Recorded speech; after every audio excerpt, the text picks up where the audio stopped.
அனைவருக்கும் வணக்கம். நம்ம தமிழ்நாட்டிலிருந்து அப்புறப்படுத்தணும்னா முதல் விஷயமாக நீங்கள் குப்பையை அப்புறப்படுத்துறதை விட, குப்பை என்பது நம்ம மண்ணுக்கு மிக தீங்கான ஒன்று, அதில் மாற்றுக்கிறது கிடையாது. ஆனால் இந்த குப்பையை அப்புறப்படுத்துறதை விட மிக முதன்மையாக தமிழ்நாட்டு மண்ணிலிருந்து தமிழர்களிடம் இருந்து அப்புறப்படுத்த வேண்டிய ஒன்று, மிக முக்கியமான ஒரு விஷக்கிருமி ஒன்று இருக்குது. அது என்னன்னா, இந்த திராவிட இயக்கம், இந்த திமுக என்று பேசக்கூடியவர்களை அப்புறப்படுத்தி ஆக வேண்டும். அதுதான் ஒவ்வொரு தமிழர்களுடைய கடைசி தமிழன் இருக்கின்ற வரை ஒரு மிகப்பெரிய கடமை. இந்த கடமை செஞ்சுக்கிட்டே இருக்கணும். எதற்காண்டி இவ்வளோ ஒரு கடுமையான வார்த்தைகளை பயன்படுத்துறீங்கன்ற ஒரு கேள்வியிலும் இன்றைக்கி நம்ம படிச்சுட்டு இருக்கோம். நம்ம படிக்கிறதுக்கு, நம்ம எழுதுவதற்கு, நம்ம வீட்டில் இன்றைக்கி சோறு சாப்பிட்றதுக்கு எல்லாத்துக்கும் காரணம் வழக்கமாக ஸ்டிக்கர் ஒட்டுவாங்க. இந்த ஸ்டிக்கரை ஒட்டினா கூட பரவாயில்லைங்க, அதில் ஆணவ பேச்சை பேசுவாங்க, நாங்கள் போட்ட பிச்சை அப்படின்ட்டு. இதே பேச்சை தொடர்ச்சியாக இந்த ஸ்லாங்கிலேயே, இதே மொழி நடையிலேயே, ஆணவ பேச்சிலேயே அந்த இடத்துல ஒரு வயசு முதிர்ந்த ஒருத்தர் இருக்கார். மண்டை குழம்பிட்டு அவருக்கு கெட்டால் அமைப்பு செய்யலான்னு சொல்லிக்கிடுவார். மண்டை குழம்பிப்பு என்ன பண்ணுன்னு தெரியாமல், என்ன பேசணுன்னு தெரியாமல், வயசு காலகட்டத்தில் நம்ம வீட்டில் சொல்லுவாங்க தெரியுமா, இந்த பச்சை குழந்தையும் வயசான கிழவன்னு ஒன்றும்பாங்க. அந்த குழந்தைக்கு என்ன பண்ணுன்னு தெரியாது. அதே மாதிரி வயசான கிழவருக்கு என்ன பேசுகிறோம், என்ன செய்கிறோம், என்ன சொல்ல வரோம் என்கிற அடிப்படை அறிவு, அடிப்படை புரிதலே இல்லாமல் வாய்க்கு வந்ததை கக்கி விட்டுருக்கு. அப்படி ஆர்எஸ் பாரதின்னு ஒருத்தர் திமுக கட்சியை சார்ந்த, திமுக கட்சி என்றாலே ஆபாசம்தான். அதுவும் குறிப்பாக அந்த ஆபாசம் எப்படி பேசுவாங்க, திமுறை பேசுவாங்க, மேடையில் பேசுவாங்க.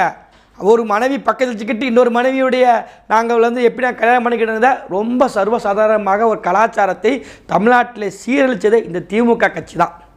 அப்படி இந்த ஆர்எஸ் பாரதி இருக்கார் தெரியுமா, இப்போ நம்மளாம் பட்டப்படிப்பெல்லாம் படிப்பதற்கு மிக முக்கியமான காரணமே யார் காரணம்னா, திராவிட இயக்கங்கள் போட்ட பிச்சை அப்படிங்க.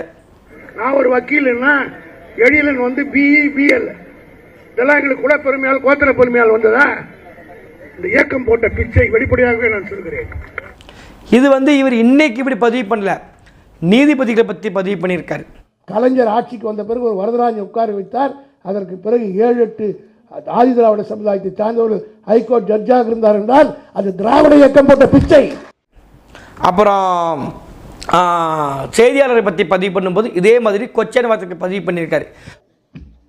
டிவி காரன் இருக்காங்க பாருங்க, அவனுக்கு மாதிரி உலகத்திலே அயோக்கியனு அவனுக்கு கிடையாது. பம்பாயில் இருக்கிற ரெட் லைட் ஏரியா மாதிரி நடத்துறாங்க கம்பெனி. காசு வருதுன்ற காரணத்துக்காக எதை ஒன்னா தலைப்பு.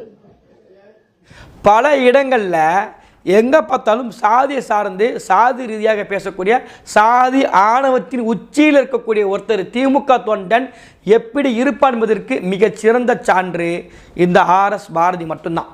நான் பட்டம் பெறுகிற போது சொல்கிறேன், ஒரு பிஏ பட்டம் பெற்றா உடனே ஒரு ஆளுகிட்ட கொடுத்து பெயிண்டர் கிட்ட போர்டு எழுதி ஆர்எஸ் பாரதி, என் பேர் வேற, பிஏ அப்படின்னு போர்டு எழுதி மாட்டுவாங்க. காரணம் என்னன்னா, ஊர்லயே ஒரே ஒரு பிஏ தான் இருக்கும். இப்ப நாய் கூட பிஏ வாங்குற பட்டம் ஆகி போச்சு நம்ம ஊர்ல. இது இப்படி சொல்ல வேண்டியதுன்னா, பல கண்ட நாயெல்லாம் எப்படி கண்ட நாயெல்லாம் இன்னைக்கு எம்எல்ஏ ஆயிட்டான், கண்ட நாயெல்லாம் இன்னைக்கு அமைச்சர் ஆயிட்டான், கண்ட நாயில் எம்பி ஆயிட்டாங்க, கண்ட நாயெல்லாம் நியமன எம்பி ஆயிட்டாங்க, கண்ட நாயெல்லாம் முதலமைச்சர் ஆகிட்டாங்க அப்படின்ட்டு நான் சொல்ல மாட்டேன். நமக்கு நம்ம அண்ணன் நல்ல வளர்ப்புங்க. இப்போ நம்மளை நம்ம அரசியலை பக்குவப்படுத்துறது சீமானவர்கள் தான். இப்போ நம்ம நல்ல வளர்ப்பு வளர்த்துருக்காரு. இந்த மாதிரியான ஆபாச வார்த்தைகள், அப்படி ஒருத்தங்களை கிண்டல் பண்ணுறது, கேலி பண்ணுறது, நாய், பன்னி, கழுது அப்படின்னு நம்ம என்றைக்கும் பேச மாட்டோம். திமுக கட்சியில் வர இருந்திருந்தா வேணால் இப்படி வேணால் பேசுவாங்க. இது மாதிரி ஒரு வார்த்தை பேசினாங்கன்னா அதற்கு குடும்பத்தை பற்றி இழுக்கிறது, அப்புறம் அவருடைய தனிப்பட்ட வாழ்க்கையை போட்டு இழுக்கிறது என்று திமுக கட்சியில் அதுக்குன்னு பயிற்சி பட்டறை நடந்துக்கிட்டு இருக்கு. இணைய பயிற்சியிலேருந்து களத்தில் வரைக்கும் ஒரு பெண்ணு நிற்கிறாங்க, ஒரு திமுகவில் ஒரு பெண்ணு நிற்கிறாங்க, இஸ்லாமிய பெண்ணு, சாரத்தை தூக்கி காமிச்சிட்டான் ஒருத்தன். நடந்துச்சு 2 நாளைக்கு முன்னே 2 நாள் கூட இருக்காது, நடந்துச்சு. இணைய ஊப்பி தான் அசிங்கமாக களத்தில் நின்று இணைய ஊப்பி பேசிக்கிட்டு இருக்காம்னா இணையதளத்தில், இங்கே களத்தில் கூட உடன்பிறப்பு என்ன பண்ணுறான், சேரை தூக்கிட்டு போகிறான், உப்பை தூக்கிட்டு போகிறான், பெண்களோட ஆபாசமாக நடந்துக்கிறது. இன்னும் குறிப்பாக என்ன சொல்கிறாரு, ஒரு அந்த அமைப்பில் இருக்கக்கூடிய ஒரு அமைப்பு செயலாளர், இப்போ நாய் கூட பிஏ வாங்குற பட்டம் ஆகி போச்சு நம்ம ஊரில். நாய் கூட பிஏ பட்டம் வாங்குதான். இது எவ்வளோ திமுறான பேச்சு பார்த்துக்கிட்டிங்களா? இந்த பேச்சு இவர் தொடர்ச்சியாக இதே மாதிரி பதிவு பண்ணிக்கிட்டே இருக்கார். ஏன்னா கட்சியினுடைய கொள்கையை சரியாக பேசக்கூடிய ஒருத்தர் தான் இந்த ஆர்எஸ் பாரதி. கட்சியினுடைய கொள்கை, கட்சியோட சித்தாந்தம், ஆணவ பேச்சு, திமிர் பேச்சு, இதை எல்லாத்தையுமே நேரடியாக பேசக்கூடியவர். அதை தான் வெளிப்படுத்தி காமிக்கார்.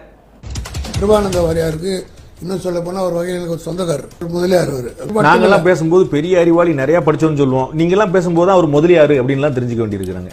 இப்படி ஆபாசமாக பேசக்கூடியவங்களையும், இப்படி ஆபாசமாக எழுதக்கூடியவங்களையும் பொதுமடையில் சாதி ரீதியாக கண்ட நாய், கண்டவங்களாம் படிக்கிறான், கண்டவங்களாம் மேலே வந்துட்டான், இன்னமும் குலத்தொழில் மணிக்கு இவங்களாம் டாக்டர் பட்டம் வாங்கின மணிக்க, குலத்தொழில் மணிக்கு இவங்களாம் வழக்கறிஞர் ஆன மணிக்க அப்படின்னு சொல்லி என்னமோ இவங்கள மட்டும்தான் நம்ம உயிர் வாழ்ந்துக்கிட்டு இருக்க மாதிரி கட்டம் பண்ணிக்கிட்டு இருக்காங்க.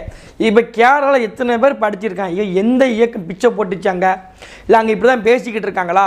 ஒரு நாவடக்கம் தேவையில்லையே? ஒரு வயசான ஒருத்தருக்கு வயசாயிருச்சு, இவர் தான் இப்படி இருக்காருன்னா அவன் பையனாக இப்படி இருக்கான்னு பாருங்கள். ஒரு குடும்பத்தில் ஒட்டுமொத்த பேர் மிண்டலாக இருப்பாங்களா? நம்ம குடும்பத்தை பேசக்கூடாது. ஆனால் பாருங்கள், இவ்வளோ ஆபாசமாக பொது மேடையில் உட்காந்து பேசிட்டு போகிறார். கண்ட நாயெல்லாம் பிஏ வந்து வாங்கிட்டுன்ட்டு, உன் பையன் இன்றைக்கி டாக்டர் பட்டம் வாங்கிட்டானே, அப்போ என்ன சொல்லுவீங்க? நாய்க்கு நாயின்னு சொல்லுவீங்களா? கண்ட நாயெல்லாம் இன்றைக்கி வந்து டாக்டர் ஆகிருச்சுன்ட்டு. அது உங்கள் பையன் வருவார் அப்போனா எப்படின்னு கேட்குறேன்.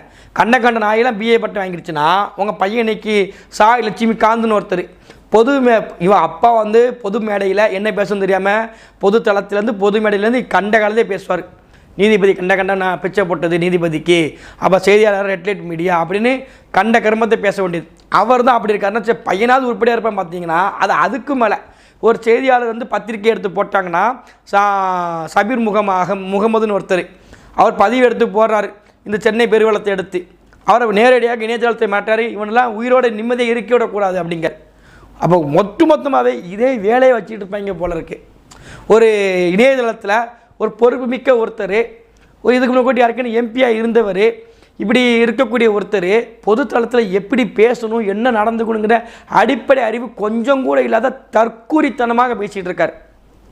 இது வந்து என்னன்னா, திமுக கட்சி தனக்கான இறுதி அத்தியாயத்தை எழுதிக்கிட்டு இருக்கு என்பதற்கு அவருக்கு தெரிஞ்சிருச்சு. இவங்க இதுக்கு மேலே முக்கியம் முடங்கினாலும் இங்கே ஒன்றும் நடக்காது, முடிஞ்சு போச்சு, அது நம்ம போகிறோம், நம்ம பங்கு ஏதாவது கொளுத்தி விட்டு போவோங்கிறத ஆர்எஸ் பாரதி கொளுத்தி விட்டு போயிருக்கார்.